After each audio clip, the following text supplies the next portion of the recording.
Hi there, hi, good afternoon everyone. This is Liz Davis. I am a nutritionist and I specialise in digestive health for busy women. So I help busy women fix their IBS, reflux, bloating, painful digestion, SIBO, any related hormone problems, chronic fatigue, fibromyalgia, etc., which can quite often also be traced back into what is going on in your gut.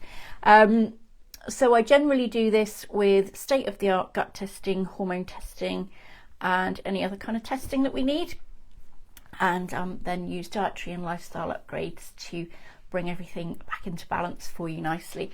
So I was going to do a quick overview of IBS because that's something that crops up quite a lot, and I think it's important to understand with IBS that isn't really a definitive diagnosis as such, because there can be all sorts of reasons why you're getting these symptoms. It's just like an umbrella term really to cover all these kind of digestive symptoms that you might have without really knowing what's triggering them in the first place. So I'll just run through 4 of the main triggers that sometimes crop up.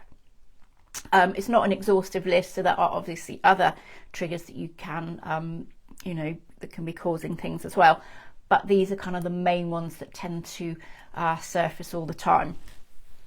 So the first one is an imbalance in your gut bacteria. So your microbiome should be consisting mainly of very beneficial species, and sometimes less beneficial species start to proliferate. They're not necessarily horrendous, like they're not going to make you very, very ill, but they can cause a degree of disruption, certainly.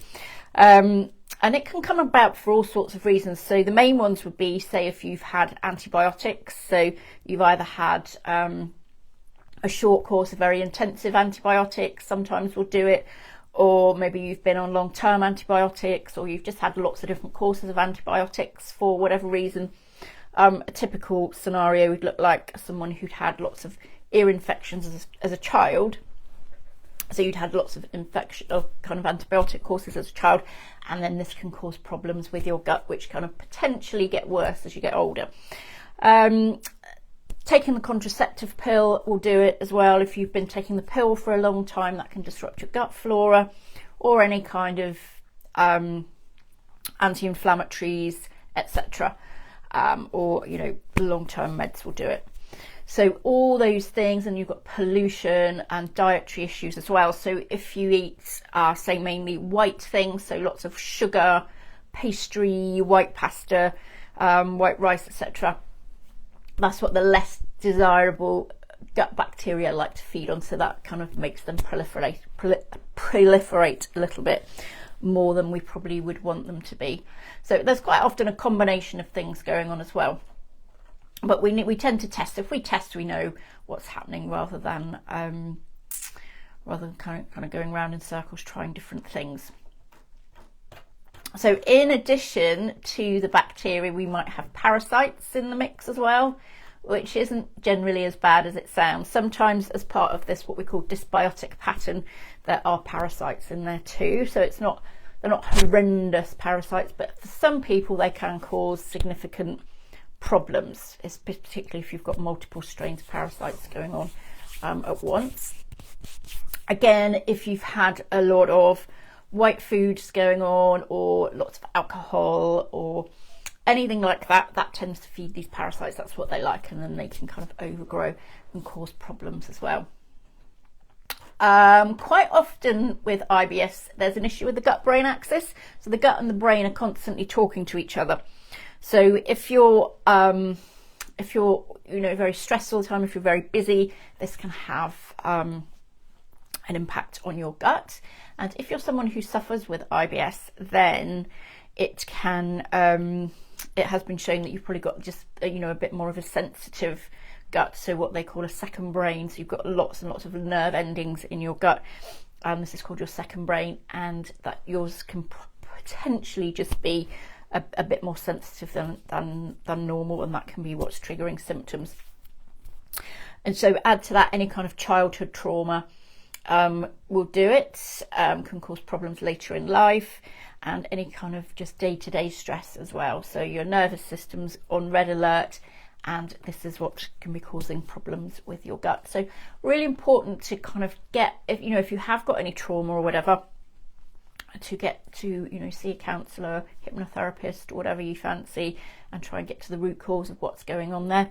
And then or just otherwise just have a daily routine that allows you to switch off properly. So it doesn't matter what that looks like. It can be meditation, it can be using, say, a hypnotherapy app, or whatever gets you in the zone, so music playing or doing creative arts or whatever. All those things get you in that nice calm zone, which is what your gut really, really likes. Your gut likes to be there. That's when it's kind of fixing itself, healing itself, clearing itself out, doing what it needs to do.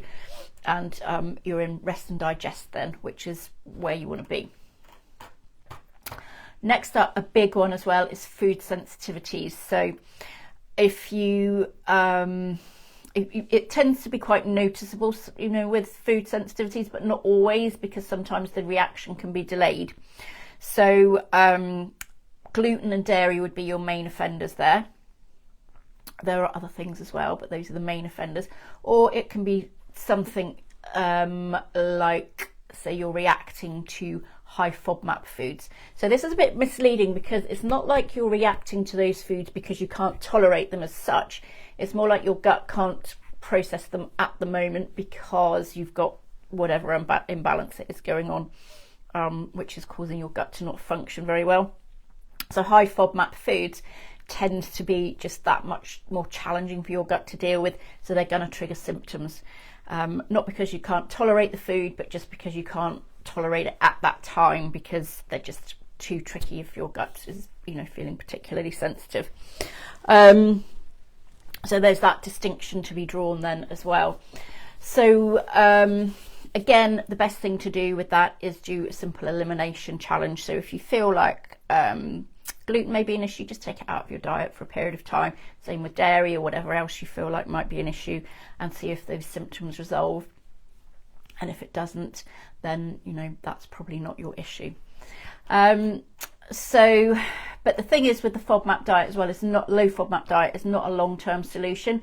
What you need to do with the low FODMAP diet, say if you're taking out all those very high FODMAP foods, is at the same time be fixing the underlying issue, because you can't stay on the low FODMAP diet for ages, or any of those diets really, because they're too restricting. And a lot of those foods that are being restricted are actually very beneficial for you. So the ultimate aim really is to have you eating as many different foods as possible, and not taking things out unnecessarily, which is what happens quite often. So yeah, just to recap then, with IBS, it can be a bacteria issue, it can be a parasite issue, you could have candida or any of those yeasts, you could have food intolerance, or it could be stress related, as well as there's a whole slew of different reasons as well on top of that, but those are the kind of main ones that tend to crop up. So all these things can be addressed by testing first. So if you are interested in testing, then just pop me a DM, and I can get some info off to you, or just book yourself for a call from my Facebook page or the website link or whatever, and I can chat things through with you. Okay, I hope you found that useful. If you did, do like and share, and I shall see you next time. Okay, bye.